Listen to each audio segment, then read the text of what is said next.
नमस्कार दोस्तों, मैं मुकेश चौधरी एक बार फिर से स्वागत करता हूं आपका आपके अपने YouTube channel science with M K sir पर। तो दोस्तों, जैसा कि आपको पता है, हम भौतिक विज्ञान से संबंधित महत्वपूर्ण प्रश्नों की श्रृंखला चला रहे हैं। तो आज हम इस श्रृंखला को आगे बढ़ाते हुए इसका पार्ट 4 लेकर आए हैं दोस्तों, जो आपके लिए महत्वपूर्ण साबित होगा। और दोस्तों, जैसा कि पता है, राजस्थान पुलिस का एग्ज़ाम लगभग फिक्स हो चुका है। तो ये राजस्थान पुलिस, पटवार और रेलवे के लिए अति महत्वपूर्ण साबित होने वाली है। तो दोस्तों, खुद भी जुड़े और अपने दोस्तों को भी जोड़े जो प्रतियोगी परीक्षाओं की तैयारी कर रहे हैं। और जो भी इस चैनल पर नए हैं वो लाइक और सब्सक्राइब ज़रूर करें, और वीडियो अच्छा लगे तो इसको शेयर करें अपने दोस्तों के साथ। तो चलिए दोस्तों, आज हम पार्ट 4 के पहले प्रश्न की बात करते हैं। तो देखिएगा अपना पहला प्रश्न। बिजली के फ्यूज का तार किससे बना होता है? बहुत एग्जामों में पूछा जाता है दोस्तों, ध्यान रखना, बहुत बार पूछा जाता है।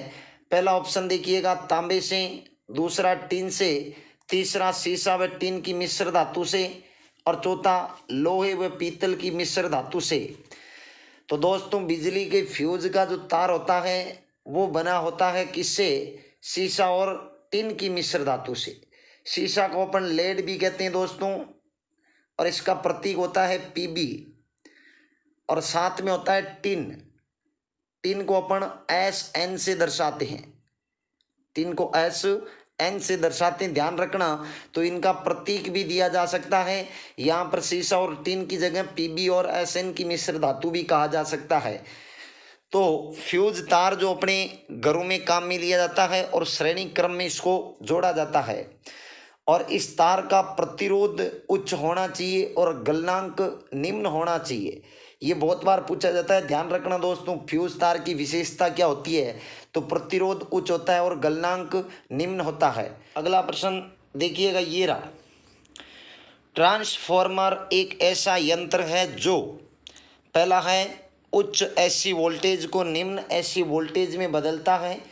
दूसरा, निम्न एसी वोल्टेज को उच्च एसी वोल्टेज में बदलता है।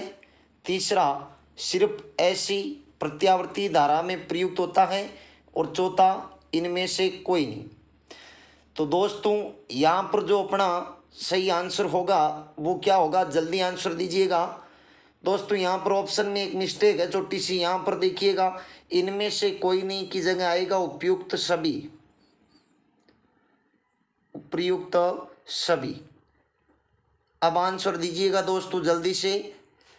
ट्रांसफॉर्मर एक ऐसा यंत्र है जो, तो ध्यान रखना, इसका सही आंसर होगा उपयुक्त सभी। मतलब ये केवल ऐसी धारा में प्रयुक्त होता है, निम्न एसी वोल्टेज को उच्च एसी वोल्टेज में और उच्च एसी वोल्टेज को निम्न एसी वोल्टेज में बदलता है। तो यहाँ पर छोटी सी मिस्टेक है, ध्यान रखना दोस्तों, उपयुक्त सभी होगा लास्ट ऑप्शन में। चलिए अगला प्रश्न देखिएगा। घरों में फ्यूज किस क्रम में जोड़े जाते हैं? घरों में फ्यूज किस क्रम में जोड़े जाते हैं? पहला ऑप्शन आपका श्रेणी क्रम, दूसरा समांतर क्रम, तीसरा किसी भी क्रम में, और चौथा किसी भी क्रम में नहीं। तो दोस्तों, जो फ्यूज जोड़ा जाता है, अभी थोड़ी देर पहले ही बताया था आपको, फ्यूज तार जो होता है वो श्रेणी क्रम में जोड़ा जाता है। घरों के अंदर श्रेणी क्रम में जोड़ा जाता है फ्यूज तार को। चलिए अगला प्रश्न देखिएगा। घरों में पंखा, बल्ब आदि उपकरण किस क्रम में लगे होते हैं? पहला ऑप्शन आपका समांतर क्रम में, दूसरा श्रेणी क्रम में, तीसरा किसी भी क्रम में, और चौथा किसी क्रम नहीं। तो दोस्तों, यहाँ पर आपका जो सही आंसर होगा वो होगा समांतर क्रम में। किसमें? समांतर क्रम में। अपने घरों में जो भी उपकरण काम में आते हैं, पंखा, बल्ब, टीवी, फ्रिज, एसी जो भी है, वो किस क्रम में लगाए जाते हैं? समांतर क्रम में जोड़े जाते हैं, ध्यान रखना। चलिए अगला प्रश्न देखिएगा। इन्वर्टर एक ऐसा यंत्र है जो, इन्वर्टर एक ऐसा यंत्र है जो, पहला, एसी वोल्टेज को डीसी वोल्टेज में बदलता है। दूसरा, डीसी वोल्टेज को एसी वोल्टेज में बदलता है। और तीसरा, सिर्फ डीसी वोल्टेज में प्रयुक्त किया जाता है। और चौथा, अ व ब दोनों। तो दोस्तों इन्वर्टर जो होता है वो एक ऐसा यंत्र है जो अपने डीसी वोल्टेज को एसी वोल्टेज में बदलता है, डीसी को एसी में बदलता है, और एसी को डीसी में बदलने वाला होता है रेक्टिफायर। क्या होता है दोस्तों? रेक्टिफायर। बहुत बार पूछा जाता है, ध्यान रखना। रेक्टिफायर या इसी को अपन दिष्टकारी कह सकते हैं, हिंदी में क्या कहते हैं? दिष्टकारी। रेक्टिफायर या दिष्टकारी। तो एसी को डीसी में बदलने का काम करता है रेक्टिफायर, और डीसी को एसी में बदलने का काम होता है इन्वर्टर का। चलिए अगला प्रश्न देखिएगा। अगला प्रश्न देखना, छठवां, स्थायी चुंबक परमानेंट मैग्नेट बनाने में किसका प्रयोग किया जाता है? तो पहला ऑप्शन आपका नर्म लोहा, दूसरा जर्मेनियम, तीसरा सिलिकॉन और चौथा इस्पात। तो दोस्तों स्थायी चुंबक बनाने के लिए जिस का प्रयोग किया जाता है वो आपका इस्पात है। क्या है? इस्पात या स्टील। ध्यान रखना, स्थायी चुंबक बनाने में इस्पात या स्टील का प्रयोग होता है, जबकि अस्थायी चुंबक बनाने में, अस्थायी चुंबक बनाने में नरम लोहे का प्रयोग होता है। अस्थायी चुंबक किससे बनती है? नरम लोहे से। ये ध्यान रखना, पूछा जाता है बहुत बार। चलिए अगला प्रश्न देखिएगा, विद्युत चुंबकीय प्रेरण सिद्धांत, प्रिंसिपल ऑफ इलेक्ट्रोमैग्नेटिक इंडक्शन के प्रतिपादक थे। विद्युत चुंबकीय प्रेरण के सिद्धांत के प्रतिपादक कौन थे? तो पहला ऑप्शन आपका ओम, दूसरा न्यूटन, तीसरा फेराडे और चौथा वोल्टा। तो दोस्तों आपका यहाँ पर जो सही आंसर होगा वो होगा फेराडे। फेराडे ने विद्युत चुंबकीय प्रेरण का सिद्धांत दिया था। क्या होता है दोस्तों विद्युत चुंबकीय प्रेरण का सिद्धांत? मान लीजिए ये कोई एक कुंडली है। क्या है? कुंडली। और इस कुंडली से जुड़ा है यहाँ पर गैल्वेनोमीटर, और इस कुंडली के पास में एक रखते हैं अपन चुंबक। क्या रखते हैं? चुंबक।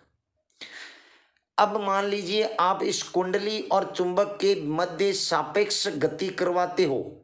क्या करवाते हो? सापेक्ष गति। सापेक्ष गति का मतलब क्या होता है दोस्तों? सापेक्ष गति का मतलब है आप चुंबक को या तो पास में लाओ या फिर दूर ले जाओ, या फिर कुंडली को पास में लाओ या फिर दूर ले जाओ, वो होती है सापेक्ष गति। तो जब कुंडली और चुंबक के मध्य सापेक्ष गति होती है तो इसके चुंबक के कारण कुंडली में जो विद्युत प्रभाव उत्पन्न होता है उसी को अपन विद्युत चुंबकीय प्रेरण कहते हैं। और विद्युत चुंबकीय प्रेरण का सिद्धांत दिया था माइकल फेराडे ने। किसने दिया था? माइकल फेराडे ने। और विद्युत चुंबकीय प्रेरण का सिद्धांत लागू होता है विद्युत जनित्र में। किसमें? विद्युत जनित्र में। चलिए अगला प्रश्न देखिएगा, स्वतंत्र रूप से लटका चुंबक किस दिशा में स्थित रहता है? स्वतंत्र रूप से लटका हुआ जो चुंबक होता है वो किस दिशा में स्थित रहता है? पहला ऑप्शन उत्तर से दक्षिण, दूसरा पूर्व से पश्चिम, तीसरा उत्तर से पूर्व और चौथा दक्षिण से पश्चिम। तो दोस्तों अगर किसी चुंबक को हम स्वतंत्रता पूर्वक लटकाते हैं तो वो हमेशा उत्तर से दक्षिण दिशा को दर्शाता है, मतलब नॉर्थ से साउथ दिशा को दर्शाता है, उत्तर से दक्षिण दिशा को प्रदर्शित करता है। चलिए अगला प्रश्न देखिएगा, नाभिकीय रिएक्टर में मंदक के रूप में प्रयोग किया जाता है। न्यूक्लियर रिएक्टर मॉडरेटर के रूप में किसका प्रयोग किया जाता है? पहला ऑप्शन आपका भारी जल, दूसरा CFC, तीसरा हाइड्रोजन और चौथा नाइट्रोजन। तो दोस्तों नाभिकीय रिएक्टर या परमाणु भट्टी जो होती है इसके अंदर मंदक के रूप में, मंदक मतलब जो न्यूट्रॉनों की गति को मंद करता है, उसके रूप में भारी जल का प्रयोग करते हैं। किसका प्रयोग करते हैं? भारी जल। और भारी जल का सूत्र होता है दोस्तों D2O। क्या होता है? D2O। और इसका रासायनिक नाम हो गया ड्यूटेरियम ऑक्साइड। Deuterium oxide. और पिछली बार पूछा गया था कि भारी जल की खोज करने वाला कौन था? राजस्थान पुलिस में आया था ये प्रश्न। HC यूरे। कौन था दोस्तों? HC यूरे ने भारी जल की खोज करी थी, ध्यान रखना।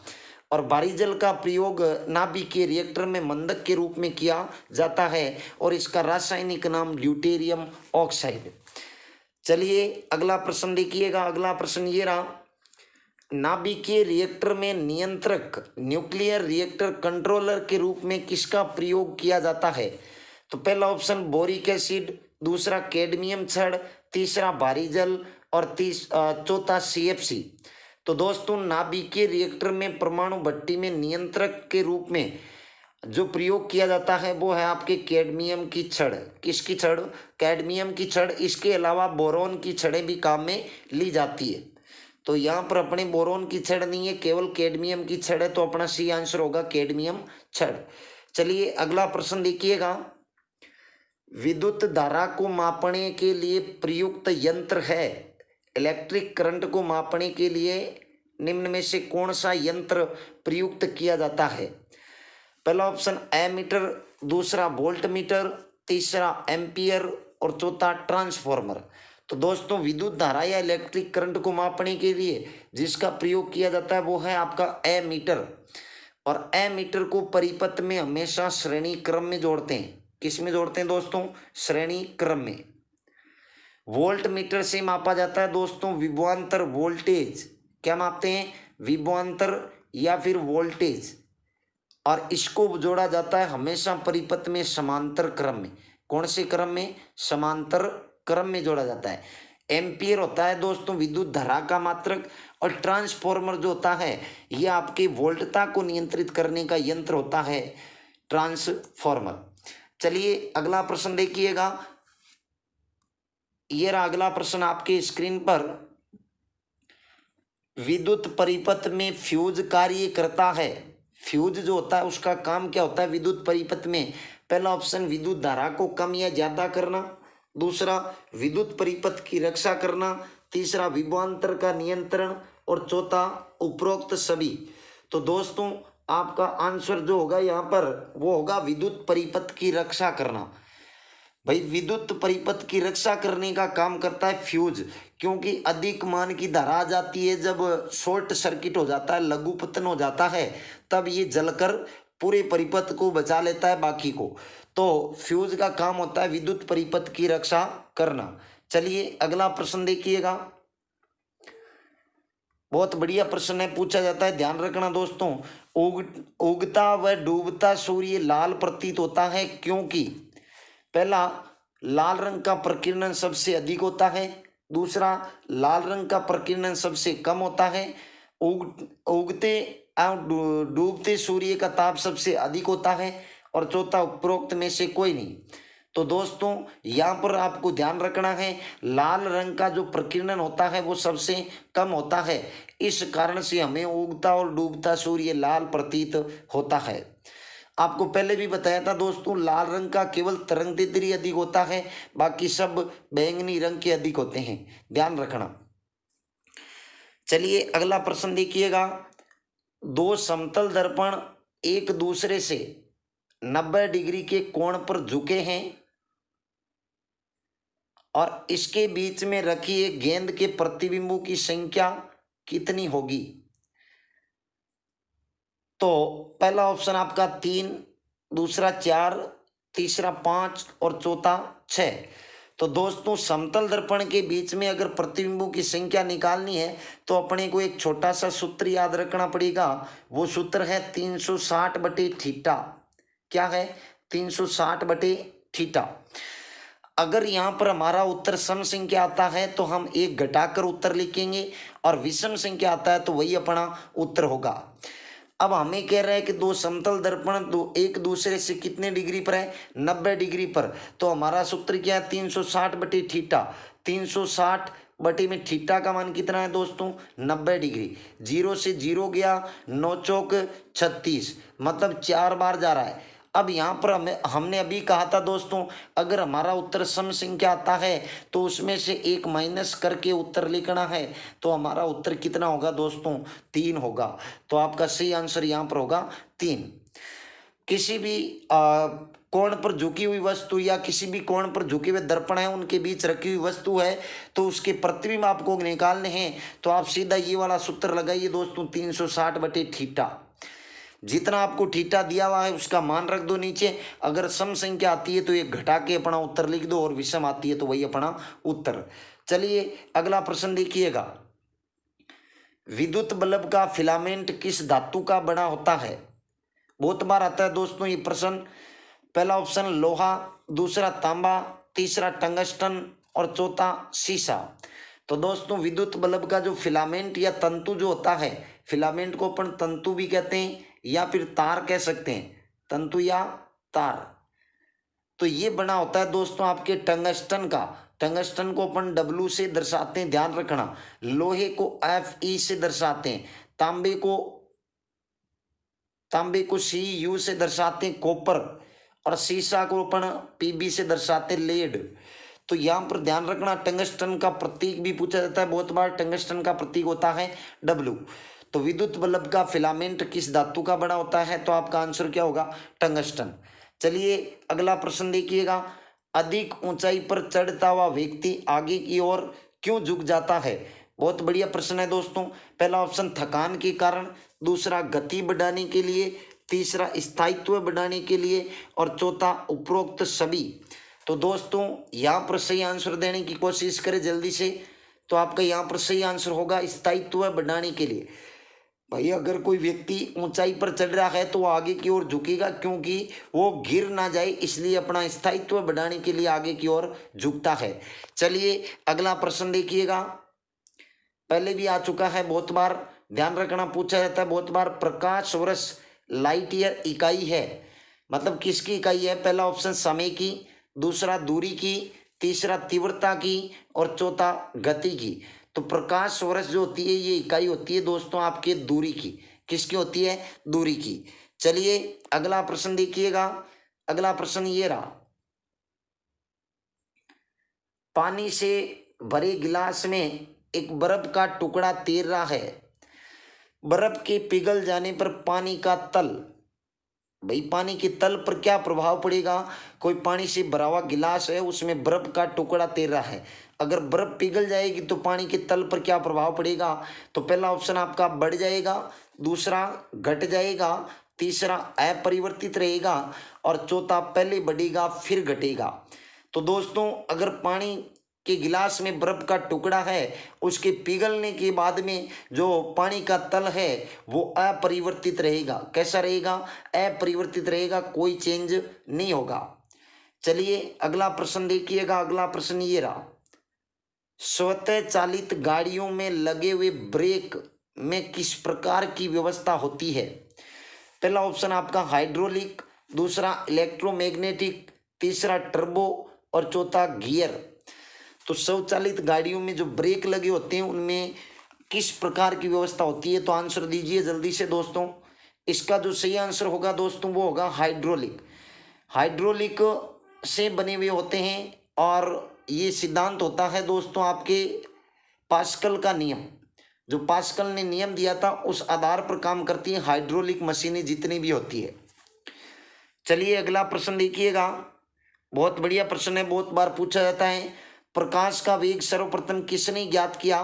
पहला ऑप्शन आपका गैलीलियो, दूसरा माइकलसन, तीसरा रोमर और चौथा न्यूटन। तो दोस्तों प्रकाश का वेग जो होता है वो कितना होता है? 3 × 10⁸ मीटर पर सेकंड होता है, निर्वात में सबसे ज्यादा होता है। और इसके बारे में बताने वाले जो थे वो कौन थे? वो आपके रोमर थे। चलिए अगला प्रश्न देखिएगा, ये रहा, प्रकाश में ध्रुवण की घटना से ये सिद्ध होता है कि प्रकाश तरंगे हैं। पहला ऑप्शन तरंग के समान, दूसरा तरंग एवं कण के समान नहीं, तीसरा तरंग एवं कण दोनों के समान और चौथा कण के समान। तो दोस्तों आपका जो सही आंसर होगा वो यहाँ पर होगा तरंग व कण दोनों के समान। प्रकाश में ध्रुवण की जो घटना होती है उससे पता चलता है कि प्रकाश तरंग के रूप में भी होता है और कण के रूप में भी होता है। वैसे प्रकाश को तरंग के रूप में बताने वाले थे हाइगेंस। कौन थे? हाइगेंस ने प्रकाश को तरंग के रूप में बताया था। और कण के समान बताने वाले थे न्यूटन। कण के समान किसने बताया था? न्यूटन ने। और न्यूटन ने ही कहा था कि सूर्य का प्रकाश 7 तरंगों से मिलकर बना होता है। चलिए अगला प्रश्न देखिएगा, अगला प्रश्न ये रहा, प्रकाश का वेग अधिकतम होता है? पहला ऑप्शन आपका हीरे में, दूसरा कांच में, तीसरा पानी में और चौथा निर्वात में। तो दोस्तों प्रकाश का जो सर्वाधिक वेग होता है वो होता है निर्वात में, और सबसे कम होता है ठोस में, और ठोस में भी कांच में, ध्यान रखना। तो यहाँ पर प्रकाश का अधिकतम वेग पूछा जा रहा है तो किसमें होगा? अपना निर्वात में होगा, ध्यान रखना, बहुत बार पूछा जाता है। और दोस्तों इसकी पीडीएफ प्राप्त करने के लिए आप हमारे टेलीग्राम चैनल से जुड़ सकते हैं, और टेलीग्राम चैनल का लिंक आपको डिस्क्रिप्शन में मिल जाएगा। चलिए अगला प्रश्न देखिएगा। माध्यम के तापमान में वृद्धि के साथ प्रकाश की गति पर क्या प्रभाव पड़ता है? तो पहला ऑप्शन आपका बढ़ती है, दूसरा सहसा गिर जाती है, तीसरा वैसी ही रहती है और चौथा घटती है। तो दोस्तों यहाँ पर आपका जो सही आंसर होगा वो होगा वैसी ही रहती है। माध्यम के तापमान में अगर आप वृद्धि करते हो तो प्रकाश की गति पर कोई प्रभाव नहीं पड़ेगा, प्रकाश की गति वही रहती है। चलिए अगला प्रश्न देखिएगा, बहुत बार पूछा जाता है, ध्यान रखना दोस्तों, बहुत महत्वपूर्ण प्रश्न है। सूर्य ग्रहण के समय सूर्य का कौन सा भाग दिखाई देता है?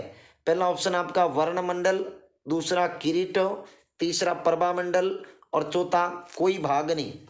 तो दोस्तों सूर्य ग्रहण के समय जो भाग दिखाई देता है सूर्य का, वो भाग है आपका किरीट, या इसको कोरोना कह सकते हैं, किरीट या कोरोना भाग, किरीट या कोरोना भाग दिखाई देता है। तो ध्यान रखना, बहुत बार पूछा जाता है। चलिए अगला प्रश्न देखिएगा, ये रहा अगला प्रश्न। प्रकाश तरंग किस प्रकार की तरंग है? तो पहला ऑप्शन आपका अनुदैर्ध्य तरंग, दूसरा अनुप्रस्थ तरंग, तीसरा उपरोक्त दोनों और चौथा इनमें से कोई नहीं। तो दोस्तों प्रकाश की तरंग जो होती है वो होती है आपकी अनुप्रस्थ तरंग।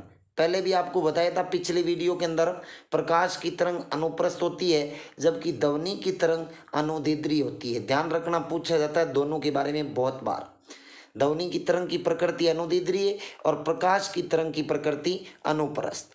चलिए अगला प्रश्न देखिएगा,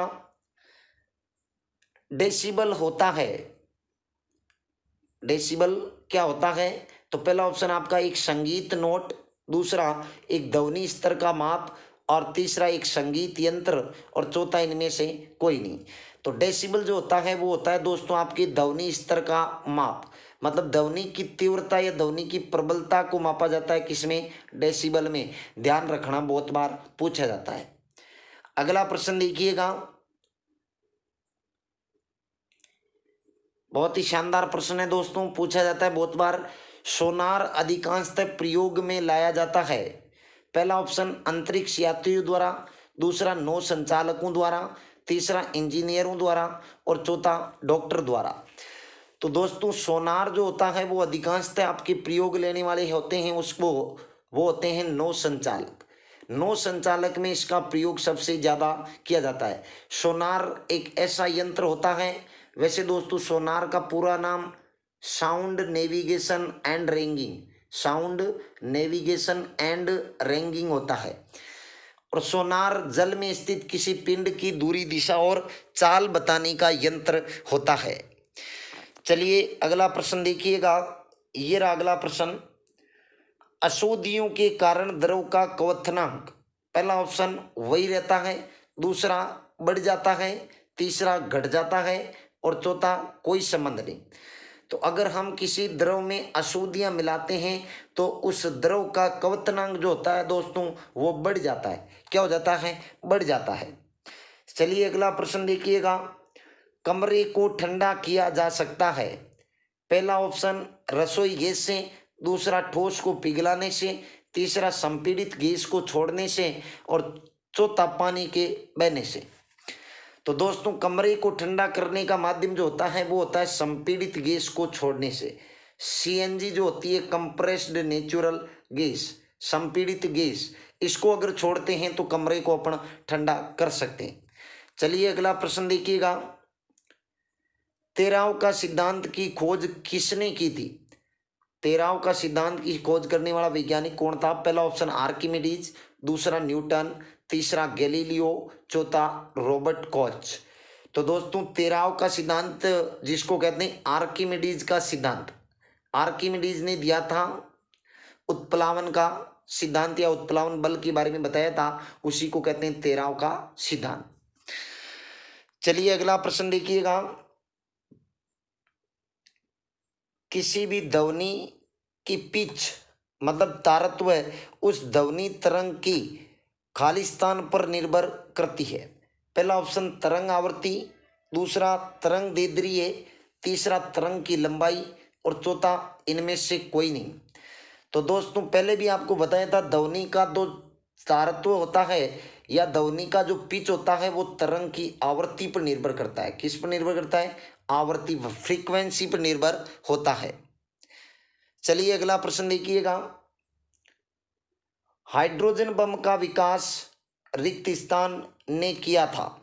तो पहला ऑप्शन आपका एडवर्ड टेलर, दूसरा एस कोहेन, तीसरा डब्ल्यू ब्राउन और चौथा ओटो हॉल। तो दोस्तों हाइड्रोजन बम का आविष्कार करने वाले थे एडवर्ड टेलर और हाइड्रोजन बम नाभिक के संलयन अभिक्रिया पर काम करता है। चलिए अगला प्रश्न देखिएगा। थर्मोस्टेट का उद्देश्य क्या होता है? थर्मोस्टेट जो होता है उसका क्या उद्देश्य होता है? पहला तापमान को कम रखना, दूसरा तापमान को उच्च रखना, तीसरा तापमान को मापना और चौथा तापमान को स्थिर रखना। तो दोस्तों थर्मोस्टेट का काम होता है तापमान को स्थिर रखना। तापमान को स्थिर रखने का काम करता है आपका थर्मोस्टेट। चलिए अगला प्रश्न देखिएगा।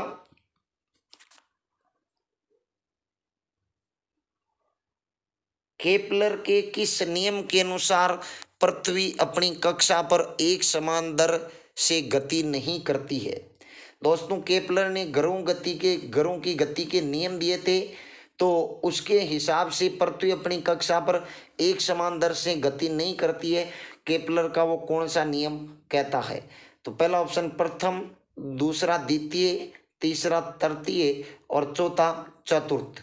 तो दोस्तों यहाँ पर आपका जो सही आंसर होगा वो होगा केपलर का ग्रहों की गति का द्वितीय नियम। द्वितीय नियम के अनुसार पृथ्वी अपनी कक्षा पर एक समान दर से गति नहीं करती है। चलिए अगला प्रश्न देखिएगा। शेविंग ब्रश को धोने के बाद उसके बाल रिक्त स्थान के कारण आपस में चिपक जाते हैं। तो पहला ऑप्शन श्यानता, दूसरा घर्षण, तीसरा पृष्ठ तनाव और चौथा इनमें से कोई नहीं। तो इसका जो सही आंसर होगा दोस्तों वो होगा पृष्ठ तनाव। पृष्ठ तनाव के कारण ब्रश को धोने के बाद उसके बाल आपस में चिपक जाते हैं। चलिए अगला प्रश्न देखिएगा। एक समतल दर्पण की वक्रता त्रिज्या कितनी होती है? पहला ऑप्शन 0, दूसरा अनंत, तीसरा 0 से अधिक लेकिन अनंत से कम और चौथा इनमें से कोई नहीं। तो दोस्तों आपका यहाँ पर सही आंसर होगा बी, अनंत। समतल दर्पण की वक्रता त्रिज्या होती है अनंत। चलिए अगला प्रश्न देखिएगा। इंजन में रेडिएटर का प्रयोग क्यों किया जाता है? तो पहला ऑप्शन इंजन की आवाज को कम करने के लिए, दूसरा इंजन को ठंडा रखने के लिए, तीसरा इंजन को गर्म रखने के लिए और चौथा इंजन को चालू रखने के लिए। तो दोस्तों यहाँ पर जो सही आंसर होगा वो होगा आपका इंजन को ठंडा रखने के लिए। चलिए अगला प्रश्न देखिएगा। वायुमंडल में सापेक्ष उपस्थित सापेक्ष आर्द्रता को रिक्त स्थान से मापा जाता है। पहला ऑप्शन आपका हाइग्रोमीटर, दूसरा हाइड्रोमीटर, तीसरा आयरोमीटर और चौथा लेक्टोमीटर। तो दोस्तों सापेक्ष आर्द्रता को मापने का जो यंत्र होता है वो होता है हाइग्रोमीटर और हाइड्रोमीटर द्रवों का घनत्व मापने का यंत्र होता है और आयरोमीटर कोई यंत्र नहीं है और लेक्टोमीटर दूध की शुद्धता मापने का यंत्र है। चलिए अगला प्रश्न देखिएगा। सापेक्षता के सिद्धांत का प्रतिपादन किसने किया था? पहला ऑप्शन आइंस्टीन, दूसरा न्यूटन, तीसरा एस.सी. बोस और चौथा आर्किमिडीज। तो दोस्तों यहाँ पर आपका जो सही आंसर होगा वो होगा आइंस्टीन। सापेक्षता के सिद्धांत का प्रतिपादन करने वाला था आइंस्टीन। चलिए अगले प्रश्न की तरफ बढ़ते हैं। अगला प्रश्न देखिएगा, लास्ट प्रश्न, निम्नलिखित में से कौन सा मूल मात्रक नहीं है? तो दोस्तों पहला ऑप्शन लंबाई, दूसरा विद्युत धारा, तीसरा तापमान और चौथा त्वरण। तो मूल मात्रक जो नहीं है वो बताना अपने को। देखो लंबाई मूल मात्रक है, विद्युत धारा भी मूल मात्रक है, तापमान भी मूल मात्रक है, लेकिन त्वरण आपका व्युत्पन्न मात्रक है। तो आपका सही आंसर होगा यहाँ पर त्वरण। तो दोस्तों ये थे अपने महत्वपूर्ण प्रश्न भौतिक विज्ञान से संबंधित। इसी श्रृंखला को हम आगे बढ़ाते हुए फिर लेके आएंगे जल्द ही अगली पीडीएफ। तब तक के लिए जुड़े रहिएगा दोस्तों इस चैनल के साथ, और वीडियो अच्छा लगे तो आप लाइक और शेयर करें। तब तक के लिए दोस्तों जय हिंद, नमस्कार।